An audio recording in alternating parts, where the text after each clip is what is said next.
Lopez went. You know what his fight plan looked like? I'm going to go in there, knock him out. I'm going to go home. Oh, you didn't think that the dad had a good plan in between rounds when he was telling him, "What the F are you doing? Get him out of there. Stop this. What? I'm thinking this guy's in a firefight and you're telling him, get him out of there? I've been trying for the last 10 rounds and I'm losing. And lying to him saying you slipped. I slipped on the right hand. But it wasn't a banana peel. Listen, you think the fight is stupid? You think he's sitting there, he's saying, I slipped? My jaw don't feel like I slipped. I mean, these birds weren't in my head, 10 minutes ago. They weren't tweeting. There was no tweet. They weren't in my head before. So, look, the father, to touch on what you just said, Ken, to take it a tiny bit further, you're so right. But the father in the corner, if my memory serves me right, first he tells, he goes, you tripped. Then he tells him, you got to take it easy.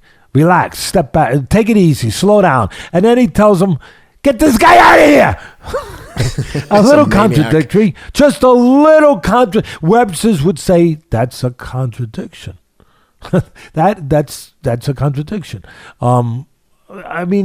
Just absurd. I felt so bad I felt terrible for the fighter. I'm just like, dude, you're so unqualified right now. If this is the advice, you have no business training a guy you talked about neon talent.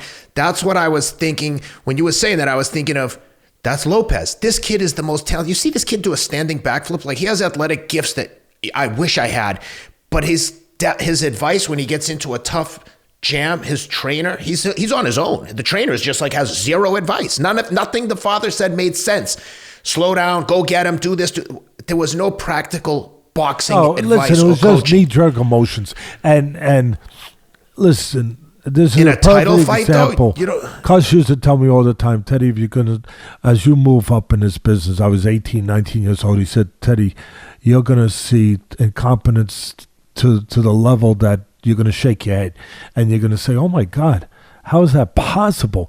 And how did the fighter get to that point? And Cus always said, despite the guy with him, despite, every once in a while, if it's a good enough talent and he gets enough experience, he'll learn despite of the guy, because he'll get experience. He'll get 200 amateur fights, 300 amateur fights, 150 amateur fights, whatever.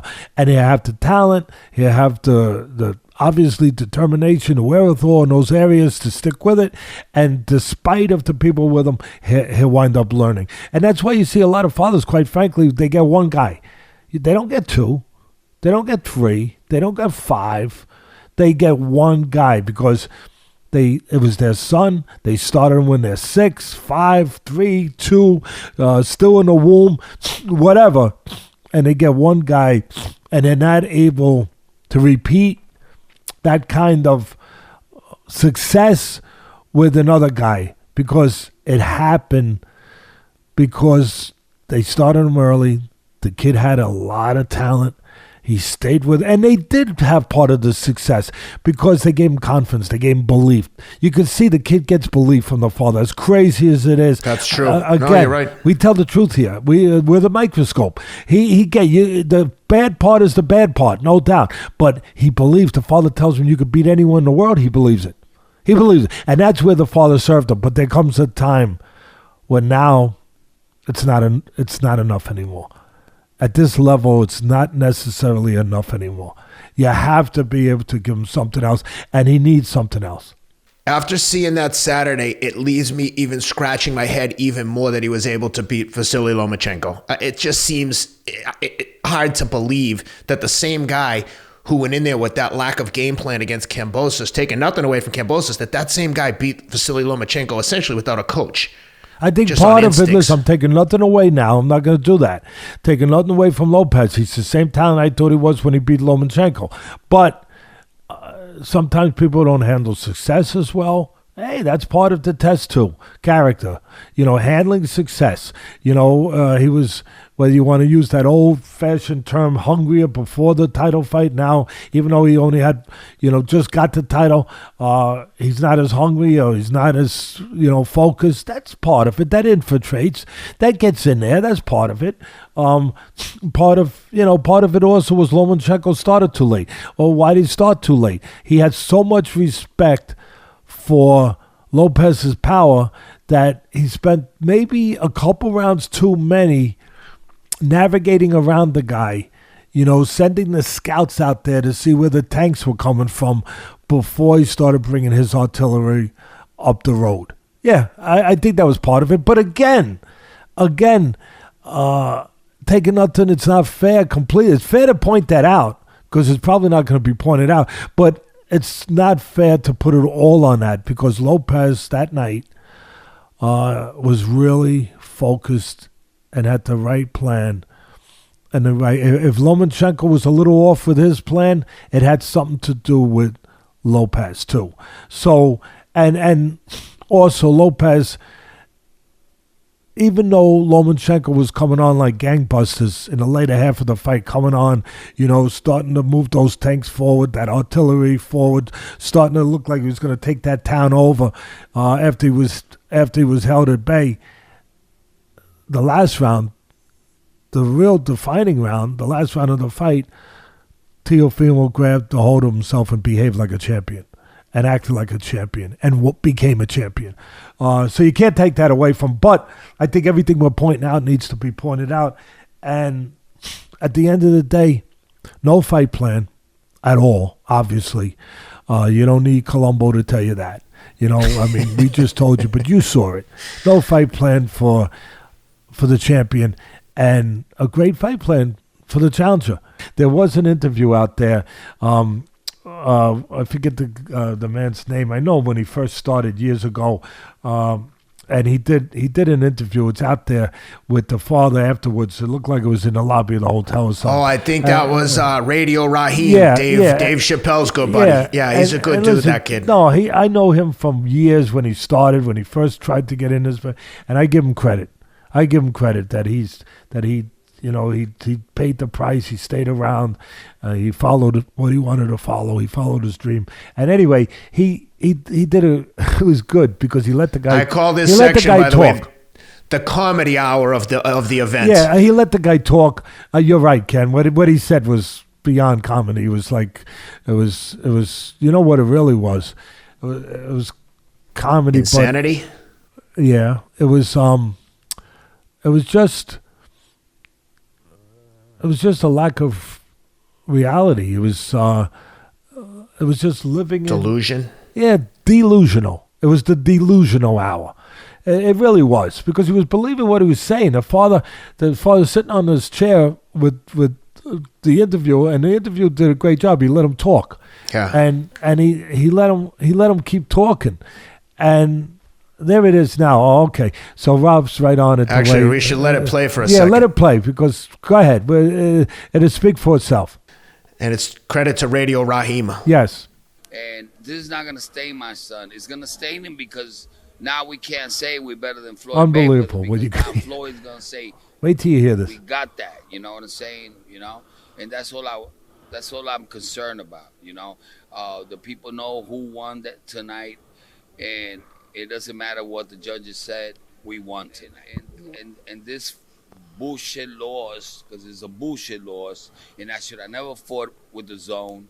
I should have stood with Top Rank, because those are the... And basically, the father, Teddy, says he blames the zone for the decision. He said he should have stayed with Bob Arum. I don't know that those words have ever been spoken.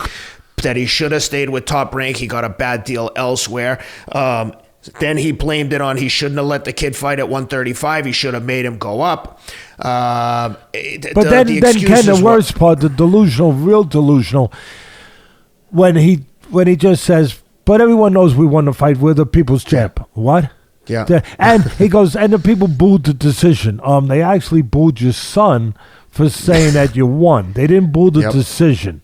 They booed you Madness. guys, and but he's so delusional. You could see it. He goes, "Yeah, everyone knows who won. We're the people's champion." And then the craziest part, maybe Ken, you could fill me in on this a little bit. I guess my instincts took over and I stopped listening. It was like my ears, like all of a sudden closed, on their own because I couldn't hear it. I didn't want to. I guess it's kind of like a protective thing. You don't want to hear certain things after a while that are so absurd. And he said, yeah, Floyd Mayweather, he got a chance to kind of point at us a little. He was intimating that now Floyd maybe could make an argument that Lopez isn't better than him. Like, that's what he was intimating. Like, yeah, the Floyd now is saying something, but it's okay. Like, in other words, he was actually in the conversation of, after winning one title, not having a defense yet, being better than Floyd Mayweather. I mean, it was just beyond. He's a maniac. Yeah, it was pretty crazy stuff. And like I said, we're the people's champion, and it was just the kid.